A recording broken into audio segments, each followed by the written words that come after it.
জামালপুরের মাদারগঞ্জে ঐতিহ্যবাহী Teghoria Shahed Ali school and কলেজের বার্ষিক ক্রিয়া ২০২৫ উপলক্ষে পবিত্র কোরআন তেলাওয়াত, জাতীয় সঙ্গীতের সঙ্গে জাতীয় ও ক্রীড়া পতাকা উত্তোলন, শপথ ও কুচকাওয়াজ অনুষ্ঠিত হয়েছে।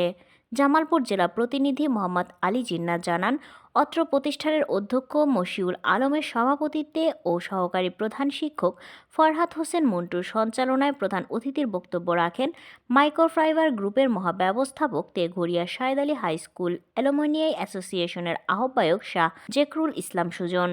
শুভ উদ্বোধন করেন অ্যালুমিনাই অ্যাসোসিয়েশনের সিনিয়র যুগ্ম আহ্বায়ক মোহাম্মদ হজরত বিল্লাহ। অনুষ্ঠানের মধ্যমণি ছিলেন জামালপুর রেসিডেন্সিয়াল কলেজের সহকারী অধ্যাপক ও অ্যালুমিনাই অ্যাসোসিয়েশনের সদস্য সচিব জিল্লুর রহমান।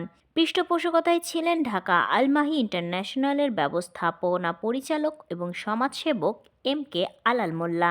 বিশেষ অতিথির বক্তব্য রাখেন বাংলাদেশ সেনাবাহিনীর ক্যাপ্টেন সজীব আহমেদ, অ্যালমনাই অ্যাসোসিয়েশনের যুগ্ম সদস্য সচিব কৃষিবিদ শাহ মামুনুল আহাদ, চরপাকেরদহ ইউনিয়ন বিএনপির সিনিয়র যুগ্ম আহ্বায়ক Shafiqul Islam Swapan, Teghoria Shahed Ali high school alumni অ্যাসোসিয়েশনের যুগ্ম আহ্বায়ক শাহ আব্দুল সবুজ, চরপাকেরদহ ইউনিয়ন বিএনপির যুগ্ম আহ্বায়ক গোলাম কিবরিয়া বিপ্লব তরফদার ও Teghoria Shahed Ali high school alumni অ্যাসোসিয়েশনের যুগ্ম সদস্য সচিব সাইফুল ইসলাম।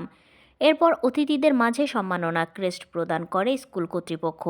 এরপর মশাল দৌড়, ডিসপ্লে ও ক্রীড়া প্রতিযোগিতা শেষে শরীরচর্চা শিক্ষক মেজবাহুল ইসলাম জীবনের সঞ্চালনায় সাংস্কৃতিক অনুষ্ঠান অনুষ্ঠিত হয়। এ সময় অন্যান্য অতিথিবৃন্দ সহ উপস্থিত ছিলেন শিক্ষক, শিক্ষিকা, শিক্ষার্থী ও দর্শকবৃন্দ।